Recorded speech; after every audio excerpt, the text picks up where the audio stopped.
Now, we have discussed French destroyers in a number of videos at this point, and I figured it was about time that we discussed them a little bit more.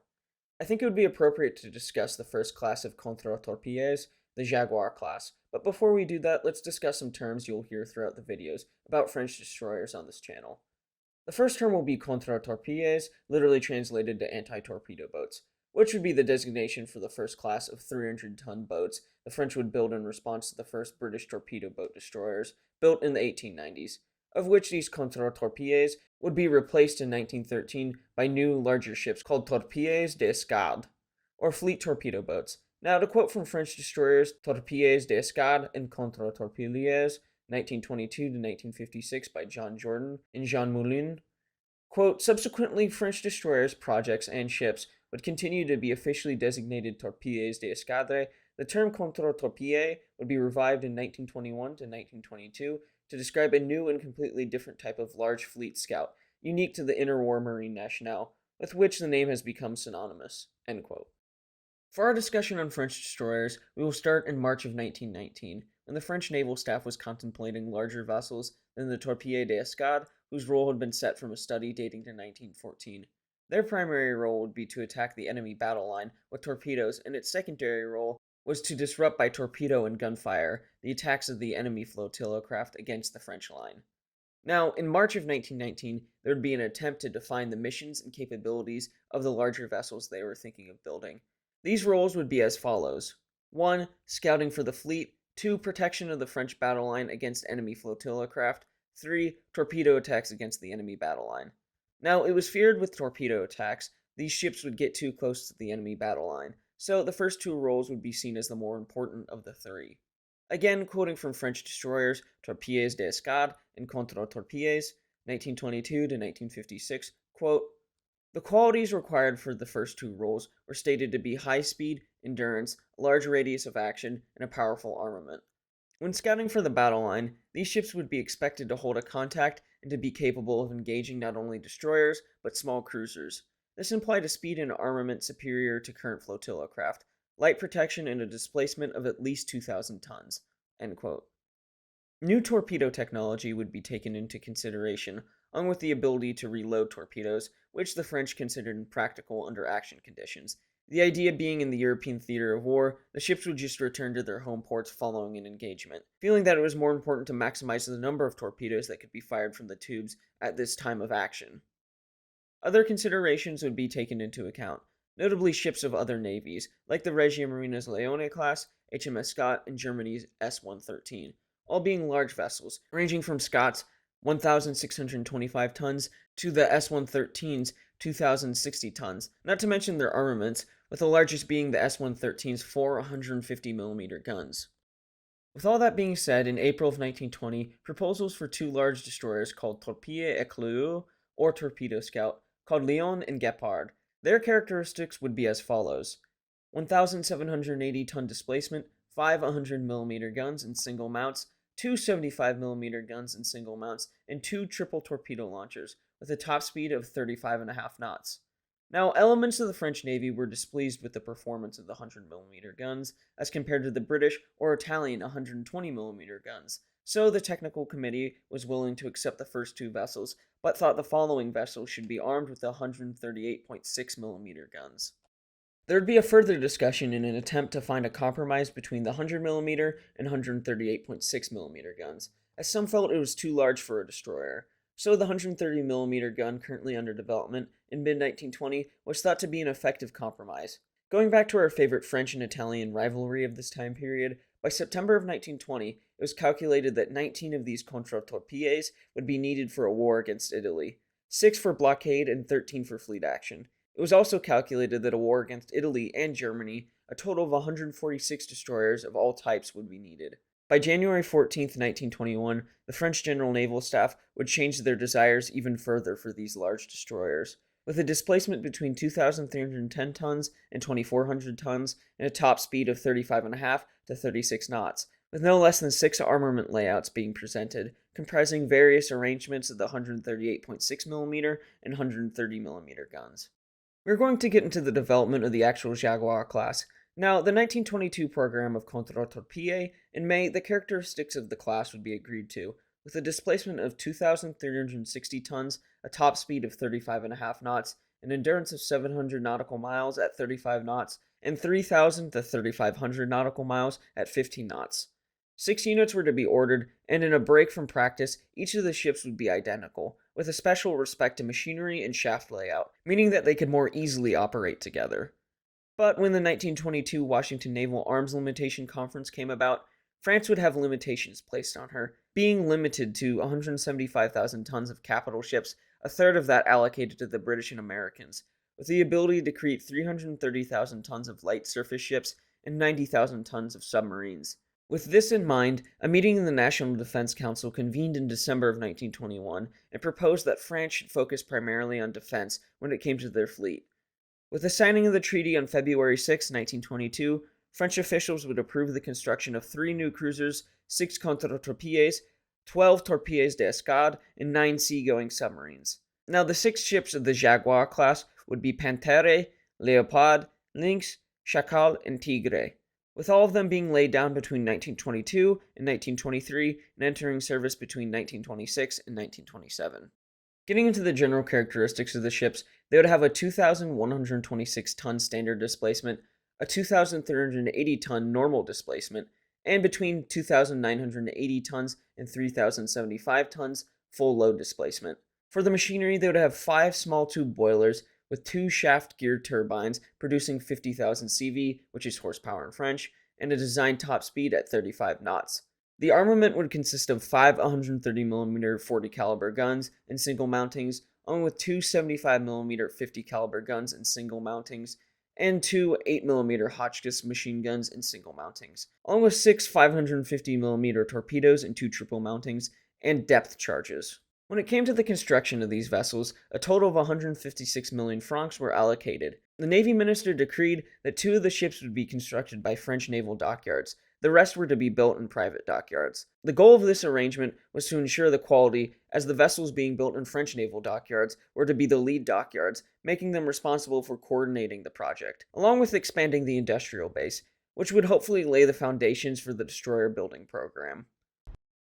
In the previous video on the Jaguar class, we discussed the background details of the class, including the development of the interwar idea of the Contre-Torpilleur, along with the description of the general design of the Jaguar class, which would include Jaguar, Panthère, Léopard, Lynx, Chacal, and Tigre. I think it would be interesting, and I hope you do as well, to look deeper into some more aspects of these ships. Starting off with the machinery, a lot of the internal hull of the ships would be occupied by the propulsion machinery.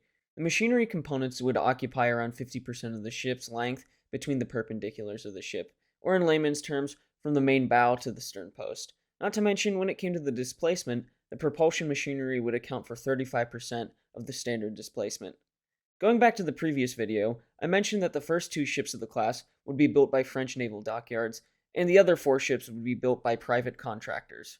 Of which, to quote from French destroyers, Torpedoes d'Escadre and Contre-Torpilleurs, 1922 to 1956, by John Jordan and Jean Moulin, quote, steam for the turbine machinery was supplied by 5 small tube boilers of the Du Temple type. Those for the 4 Industrie, or built by private dockyards, ships would be provided by the builders. Those for the Jaguar and Panthère were subcontracted to the AC Gironde shipyard at Bordeaux, the order being placed on January 31st, 1923. Robustness and reliability were prioritized over performance, and the boilers were rated at a conservative 260 psi, giving them a saturated steam temperature of 216 degrees Celsius.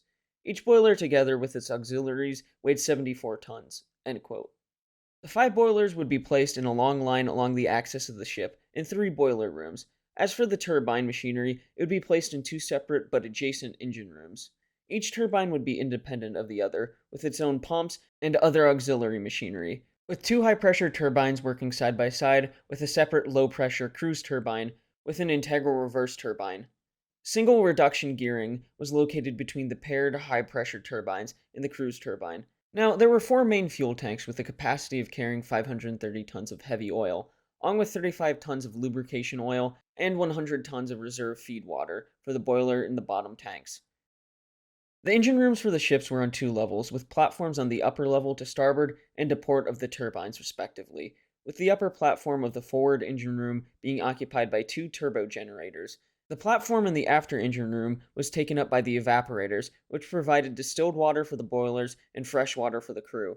Again quoting here, the fore and after capstans in the steering motors were powered using steam from the auxiliary boilers, which also provided services for the crew. The auxiliary boiler was located in the center deckhouse, abaft of the third funnel. Also located in this deckhouse were two Bateau-Loire oil-fueled generators, which in theory could provide sufficient electrical power when the ship was alongside without having to light one of the main boilers. End quote. Now, there are things I did skip over with the machinery, but I just wanted to give you guys a taste, as it definitely doesn't make for the most exhilarating video topic. Moving on to the main armament, there were hopes that when the Contre-Torpilleur project started, that the vessels could have 6 or even 7 130mm Model 1919 guns aboard in a mixture of single and twin mountings.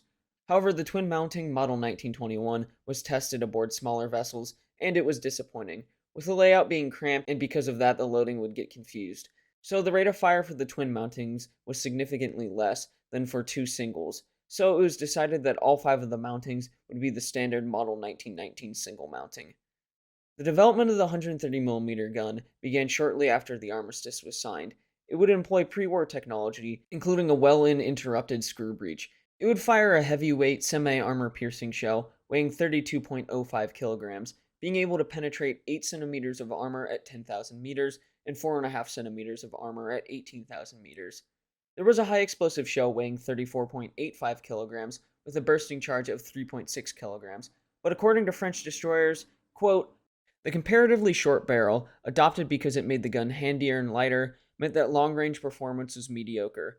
The gun used separate ammunition and case charges, comprising 7.7 kilograms of BM9 propellant, provided a modest muzzle velocity of 734 meters a second. In order to maximize the range, the trunnions were raised to a height of 1.5 meters, permitting an elevation of 36 degrees. However, this made loading difficult at lower angles of elevation. Loading was also slowed by the screw breech mechanism and the retention of separate ammunition, and the loading cycle was never more than 6 rounds per minute, even with a well-trained crew. End quote. By September 1923, the 130mm Model 1919 was already considered obsolete, but the development of a new gun was not realistic when it came to the development of the Jaguars, so they would be initially armed with these guns. The guns would be on pivot mountings that had a lightweight shield to protect the gun crews against the blast, wind, and spray, but this proved to be inadequate protection, and in 1926, Lorient Dockyard developed a new wraparound model that was tested on Panthère, retrofitted to Jaguar, and the other ships were also fitted with it as well. These would provide much better protection for the crews, but an additional 2.5 tons of top weight. In peacetime, ammunition provisions would be 132 rounds per gun, for a total of 660 shells and 745 case charges. Of those, 85 were flashless charges for night firing. Magazines would be fore and aft of the machinery spaces. They would provide an adequate amount of space, being built to accommodate the needs of 6 guns. The forward magazine would serve guns number 1 and 2, the after magazine would serve guns number 3, 4, and 5. There would be electrically powered hoists, which used a continuous chain mechanism to get the shells in place for the gun crews. The shells and charges were transferred by hand, either to ready-use storage racks or directly into the breech of the guns. The initial design of the destroyers would include a fire directory capable of remotely training and pointing the guns, but the development was taking too long, and once the ships were into service, it was clear they carried too much top weight. They were instead fitted with 3-meter coincidence rangefinders, also being fit with mechanical fire control computers, of which the data had to be communicated to the guns by voice pipe or telephone, and the guns were trained and laid using hand wheels. Now, there would be efforts to try to replace the guns with the 138.6mm gun, but due to stability issues we will talk about later on, it could not be done. Moving on to the torpedo armament, the Jaguars would carry 2 triple mountings. The torpedo was the 550mm Model 1919D, which was developed at the Naval Dockyard at Toulon. The torpedo would be powered by a kerosene wet heater engine and was optimized for range. There were 2 speed settings, and to quote from the French destroyers, quote, it had 2 speed settings, a high-speed mode GV, in which the torpedo was propelled at 35 knots over a distance of 6,000 meters, and a low-speed mode PV for 25 knots and 14,000 meters. A 250-kilogram picric acid warhead was fitted, end quote. Now, when it came to the ship's trials, things would go smoothly for Tigre, but others like Jaguar would not be so great, suffering an ingress of seawater into her condensers on the first day of trials, suspending her trials for 5 months. Leopard broke down also on her first time out. Panthère and Lynx would see their problems, but would enter service without many issues.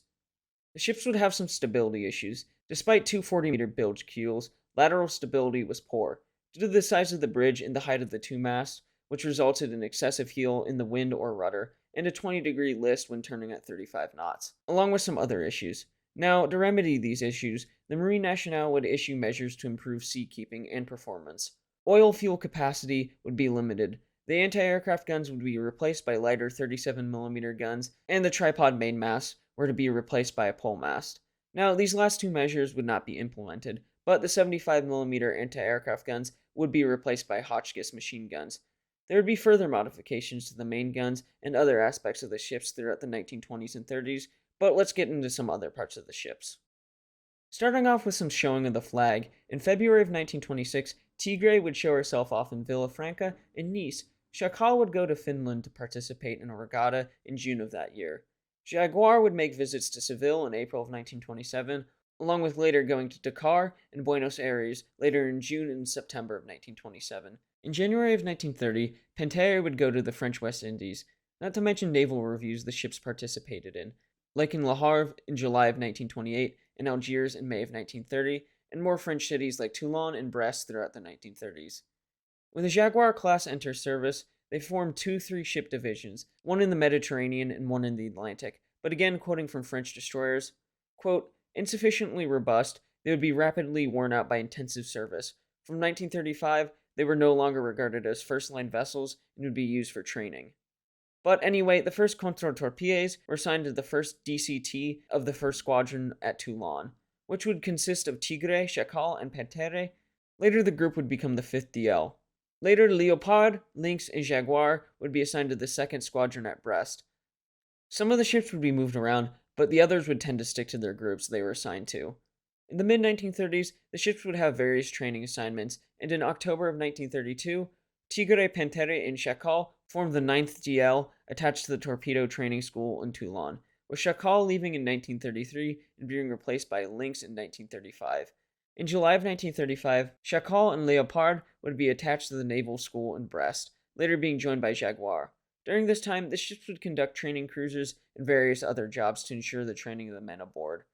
As this is a more general overview of the ships, I'll give you a brief synopsis of their wartime careers, varying from defending France in the invasion of the nation in 1940 along the northern coast, along with various other escorting missions, with only Tigre actually surviving the war to be scrapped in 1955. At some point, who knows how long into the future, I would love to delve deeper into each individual ship's careers, but I hope you've enjoyed this more in-depth look at some of the aspects of these ships. Again, this is really just the tip of the iceberg, so I would recommend reading up about it, because they really are fascinating ships. Look forward to more content about French destroyers, and specifically Contre-Torpilleurs.